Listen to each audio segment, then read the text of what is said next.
Olá, tudo bem com você? Segunda-feira, 13 de abril, Jesus e a lei. Bora estudar a lição.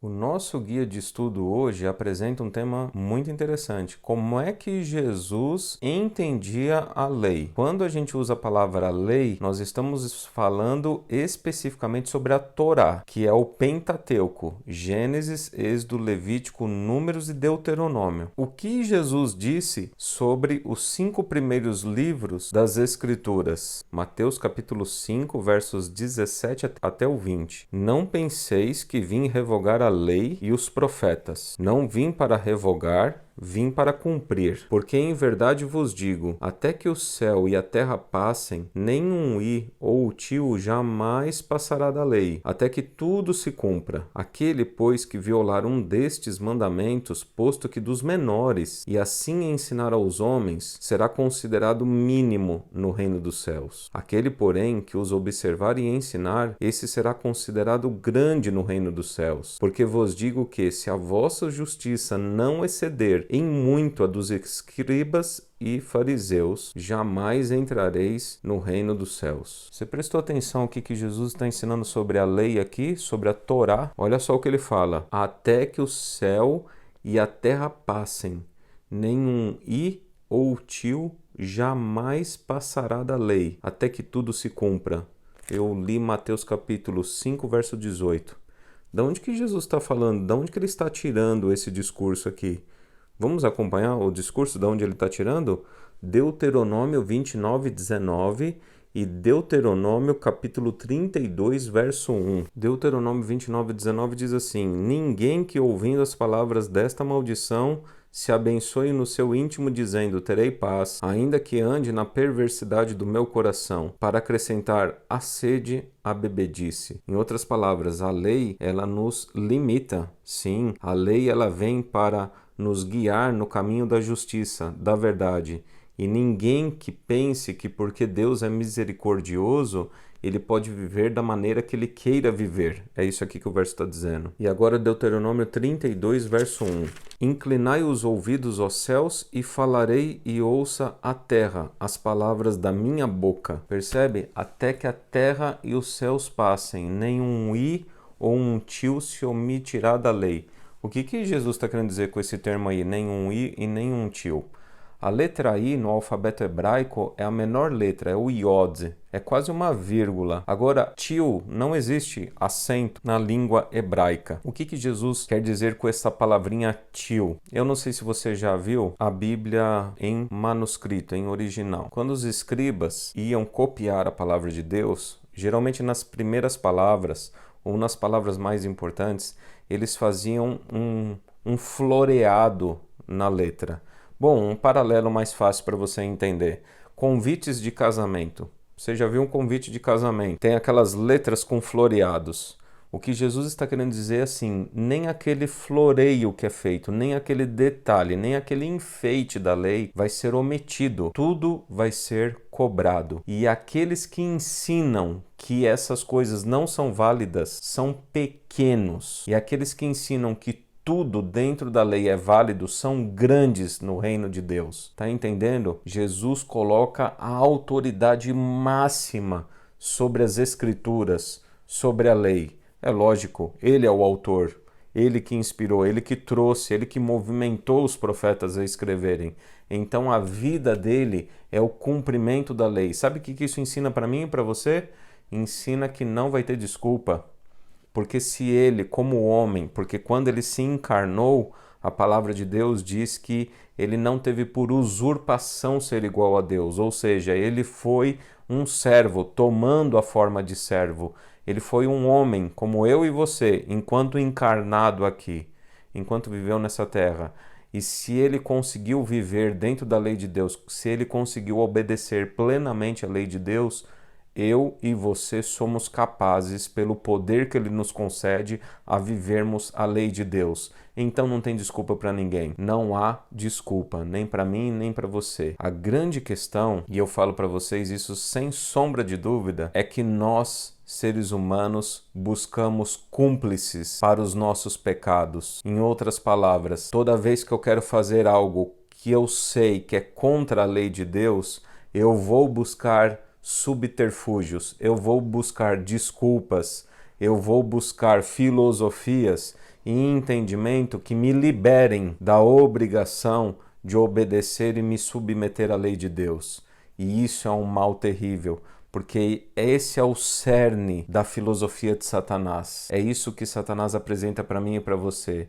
Não, não é assim que Deus disse. Vai por outro caminho, vai para o caminho mais fácil. Nosso guia de estudo também apresenta Mateus capítulo 22, verso 29. Vamos dar uma lida ali. E aqui Mateus escreve: respondeu-lhes Jesus: errais, não conhecendo as Escrituras, nem o poder de Deus. As Escrituras são o poder de Deus. Como é que eu recebo o poder de Deus? Como é que eu vivo dentro do poder de Deus? Quando eu vivo uma vida dentro das Escrituras, submisso a elas, porque as Escrituras são o poder de Deus. Percebe o que está dizendo aqui? Jesus Cristo que disse essa palavra.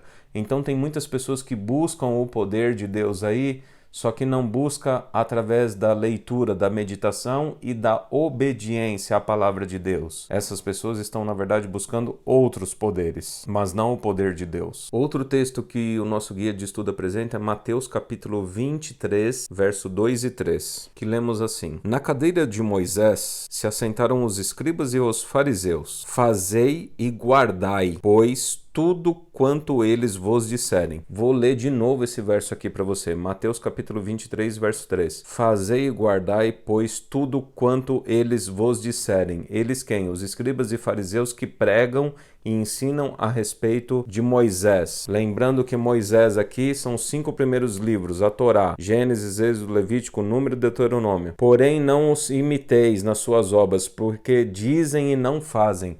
Então, o que Jesus está criticando aqui?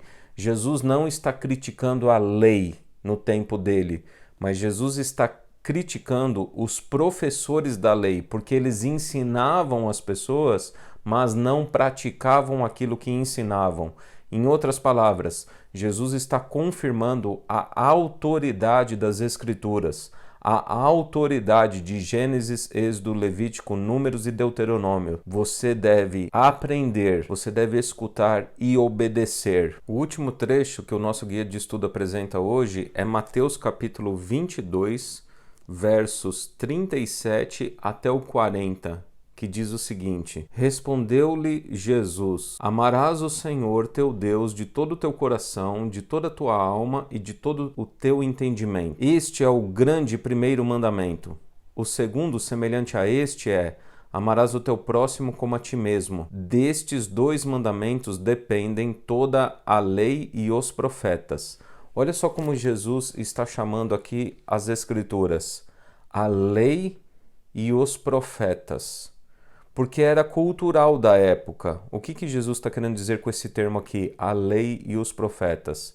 Voltando a dizer aqui para você memorizar. A lei é a Torá. Gênesis, Êxodo, Levítico, Números e Deuteronômios. E profetas são todos os outros livros das Escrituras. Desde Josué até Malaquias. Ou, se você for seguir a Bíblia hebraica, desde Josué até 2 Crônicas. Veja só, as Escrituras são autoritativas. E quando Jesus fala que esses 2 mandamentos, que depende todas as Escrituras dependem desses 2 mandamentos, onde que Jesus está tirando isso? Jesus está citando aqui: amarás o Senhor teu Deus de todo o teu coração, de toda a tua alma e de todo entendimento, do grande Shema, ó Israel. Shema, que está em Deuteronômio, capítulo 6, verso 5, onde diz assim: ouve Israel, o Senhor nosso Deus é o único Senhor. Amarás, pois, o Senhor teu Deus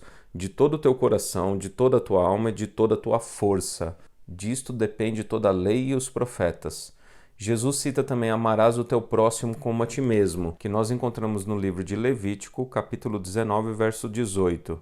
E diz assim: não te vingarás, nem guardarás ira contra os filhos do teu povo, mas amarás o teu próximo como a ti mesmo. Eu sou o Senhor. Percebe? Jesus não está substituindo nada. Jesus não veio para abolir nada. Jesus não veio para anular nada. Pelo contrário, Jesus veio validar, reafirmar, ratificar tudo aquilo que as Escrituras sempre ensinaram. Cabe você se submeter a elas. Como é que Jesus então enxergava a lei? Jesus enxergava a lei como autoridade máxima de filosofia, autoridade máxima de ensinamento, de doutrina, a qual eu e você devemos nos submeter a essa lei. Que você tenha um bom dia, que você medite na lei, que você se submeta à lei e que você viva novidade de vida através do poder que Deus vai lhe conceder, não só para você entender a lei, mas para você viver dentro da lei dele. Deus te abençoe e Deus te guarde.